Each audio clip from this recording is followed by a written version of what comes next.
Richard's on from Malaysia. You're on with Jenna and Matt. Hi, Richard. Hi, Matt. Hi, Jenna. How are you guys? Thanks for taking my call. We're doing well. What do you got for us? Okay, first I'd like to just state two principles, then I'll go on to my question. My first principle is that the person who asserts that God exists and tells someone else, asserts that to another person, has the burden of proof to prove to the person objectively that God exists. We agree. So, right. Second is that I don't know is a very valid and rational answer to a question. You are on an amazing trajectory. You could be hosting this show in a very short period of time. So far. Well, thank you for telling me that. Okay, now, so this is my belief, because I've had personal experiences which I feel are directly with God, but they are internal, they're intuitional, and I cannot demonstrate that to others. Yep. So I was thinking about how to deal with this. But it occurred to me that it could well be that all of us have, instead of 5 physical senses, we have 6 physical senses. And the 6th sense is this thing that, for the time being, let's just call it intuition for simplicity. And it's just very underdeveloped in most people, but some people have it in an extreme level. People like, automatic writers, Neil Donald Walsh, who wrote Conversations with God. Can I pause for? So do you think?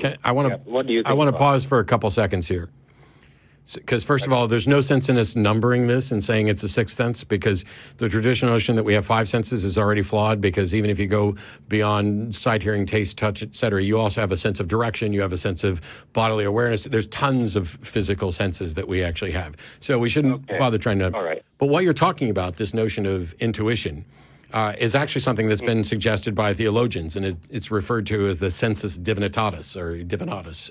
I'll probably get it wrong because I don't speak Latin, and neither does it really anybody else. It's a dead language. But the notion that we have some sort of divine sense is this notion that people have used to prop up contemplatives. Now, first of all, automatic writing isn't really a thing. That is pseudoscientific woo that has never demonstrated any sort of effectiveness. The same thing with remote viewing and all this other stuff. But what it seems that you're getting to is you have some sort of internal feeling that you interpret as being at least support for the notion that there's a God, right? Yes, sir. Do you have that sort of internal feeling about things that you've turned out to be wrong about? Try not to be. Well, that's the thing, you see. When you have a perception and experience, then you think about it, and then you make a rational decision whether it makes sense or not. Because when you're having that experience, you don't really analyze it sometimes, especially if it comes upon you suddenly. Right. So I've thought about this for a long time, and this is what I've got, because I can't refute what I had, the experience I had.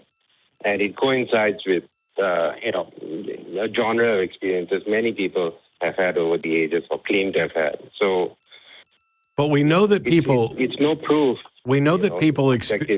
We know that people experience things that turn out to be incorrect, or their interpretation of their experience turns out to be incorrect. We know that happens. Right. So it seems to me that if you have an experience, that you should answer "I don't know," which you're fine with, until such time as you do know, until such time as there's evidential support that a particular interpretation or understanding of that experience is most likely the right one. Well, that's the thing, you see. If everybody is only able to have an internal experience of a thing and they can't demonstrate it to others, but if many people have had that sort of an experience over time, then rationally, rationally you have to ask yourself if that is a valid experience you are having, even though you can't really repeat it, you can't demonstrate it to others. Yes, because instincts is something that even scientists have instincts when they go down a certain path. Yes, you should ask yourself that, but what answer should you reach? Well, the answer could be, that's the thing, you can't prove it one way or the other objectively. And so therefore, if this does not prove something one way or the other, then you should not reach a conclusion that it's true. Can I use an example that I learned that might help kind of put this in a little bit of a metaphorical picture for you? If you and I are in a jungle and there's a big bush and there could be a lion behind it, something moves and it could be something dangerous that's going to come and eat us, okay? And we both have this instinctive feeling that something is going to come out and attack us and we're going to die, okay? Okay. You have the feeling it's there, and I have the feeling it's there, but I say, you know what? I'm not going to go with that. I don't think it's there. You say you do, so you run. Right. Is there a possibility that that we could be wrong? Yes, there is a possibility. Okay. But that possibility doesn't mean that we are wrong. Correct. I'm not saying that you are. All I'm saying is that I have the feeling that there may be something there, but I don't think that there's enough evidence for me to go with that. There's a possibility that I could go to hell because I'm not convinced. But up until this point, I've never seen any evidence of that lion. So in Jenna's example, if there is a lion in the bushes and Jenna gets eaten and you don't, then you're liable to think that you had this intuition that a lion was there. But the truth is, you might have just been lucky. Mm-hmm. It might, because your intuition may have had nothing to do with whether or not there was a lion there. It's not like you were necessarily sensing a lion. Mm-hmm. You may have just had an inductive inference or gotten lucky. So even if Jenna gets eaten, we don't know anything at all. If I was Hang on. sensing the lion, that's my problem. The thing is, how would you show, if you can't show, Richard, only to one person. Richard, if you can't show, that's the point, then you don't know. But could it be objective only to yourself? Because no, there's no such thing as objective only to yourself. That is by definition subjective. Okay. Let me think about that. Cool. Okay. Thank you. Hey, that was really on. I really like that response. The thing is, go ahead, sir. The only issue here is that if you both sensed it and Jenna decides to go in and explore the bush and does not encounter a lion, that also doesn't prove that your sense was wrong or that her sense was wrong. Because maybe the lion went off and moved away. Maybe the lion has a sense of when it's being sensed and it moved off. You can do this forever. Or maybe it just luckily walked off.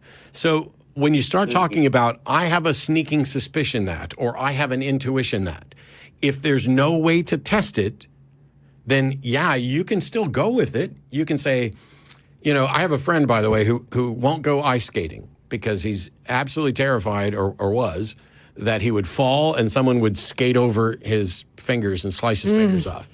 And I even pulled up the ice skates to show them that these are not, generally speaking, some of them are sharper than others, but generally speaking, they're not sharp razor blades. And that the likelihood of something like that happening is so outlandish and preposterous. I mean, I'm sure somebody's going to find somebody who, like, a skate came down and chopped off somebody's, and that's possible. But if your fear is not proportional to the evidence and the likelihood for it, then you have what we would call an irrational fear. And so if there's no way to test whether or not your conclusions that you're making are reasonably based on the evidence supporting them, then the method is flawed. And this is why we don't merely rely on intuition. Do scientists have intuitions? Yeah. We live our lives every day by inference and induction because today is pretty much the same as yesterday. And when somebody like a scientist observes a phenomenon and then they have an intuition, maybe it's this kind of thing. What they're doing is essentially arguing from analogy, that they've seen something else before and maybe it's like this. And they could be right. But until you can test it and show, you don't know. Okay. Well, can I ask you something? Because I know that you used to be, a card-carrying Christian. You're almost, you're going to enter the seminary and be a preacher and all of that. Mm-hmm. And you turned away at some point when you questioned the logical foundations of your faith. Yeah. Do you think you would have turned away from God, in quotes, God, if you were born or you were acquainted with a religion that was not so obviously logically flawed as Christianity? I have no idea. I haven't. No idea. I'm not aware of any religions that Are less flawed. Well, there are certainly some that are more. And what religions have done, the religions that succeed, are really good at creating these sorts of defense mechanisms so that by making it seem real, but making it just untestable enough that you can never know, then it keeps people running around going, well, it could be, well, it could be. Well, how do you know it's not? You can't prove it's wrong. You can't prove it's wrong. And so it keeps people believing something. And what I came to realize was that I can't believe something just because I am incapable of showing that it's not true. What I need is evidence for it. And so that would apply to every religion, at least that I'm familiar with, if there's some religion out there that actually has evidence for it. But I can't tell you what would happen had I been born and raised differently, because then I'd be living a different life. I don't know if I would have come to an understanding of skepticism at all. Sounds like you've got a good head on your shoulders. Intelligent. Sorry? Sounds like you've got a good head on your shoulders. Like you're doing you're asking yourself some honest questions. Right. So why do people think you're mean? You're making a lot of sense. I'll tell you why. Because not everyone's as honest. I'm not convinced out of my personal positions. I'm just thinking about what you're saying, and I have to think about it more. But I'll tell you why people think I'm mean, and I'll be brutally honest. Sometimes I am. Sometimes I'm not. And no. I have been. I have been wrong. I have been arrogant, condescending, dismissive. I have been rude. But when we're talking about something that goes to somebody's core, when this belief is foundational to who they are, even addressing the belief itself without addressing the person feels like a personal attack to them. And if they're not in a position where they understand logical fallacies, when they're not in a position where they appreciate the need for evidence, they get pushed into a corner where the only thing they can do is lash out, and some of them will say that I'm mean when I'm not. I see. Well, I think you're doing a great service for mankind. Thank you. Because we try. Because you're being very rational about it. And since you're so rational, anything that's irrational can't stand in the face of pure reason, calm, collected rationality. So all the bullshit religions which don't make sense would not have existed if everyone took that stance, because in the first place, if they claim that there is a God, if I claim there's a God, how can God be irrational? In fact, my first experience with God convinced me so clearly that God is rational, completely sensible. I don't know. I just can't explain it that way. And I started moving away from formal religion. Out of that experience with God, can you believe that? I mean, it sounds so contradictory to call into the show and say that. I don't know what you believe. Let me say something that'll blow your mind. Because all these people who are like, oh, you can't prove there's not an intuition where somebody could intuit that a God exists, until you define God.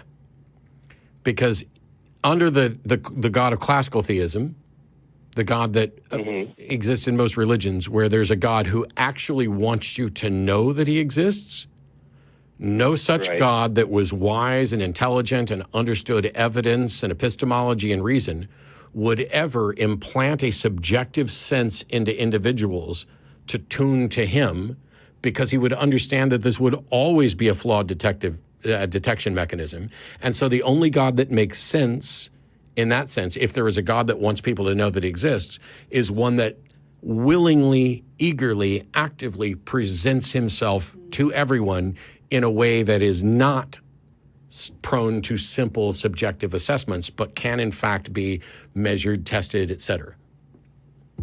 It's so beautifully stated. So beautifully stated, Matt. Thank you. I agree. I've done this once or twice.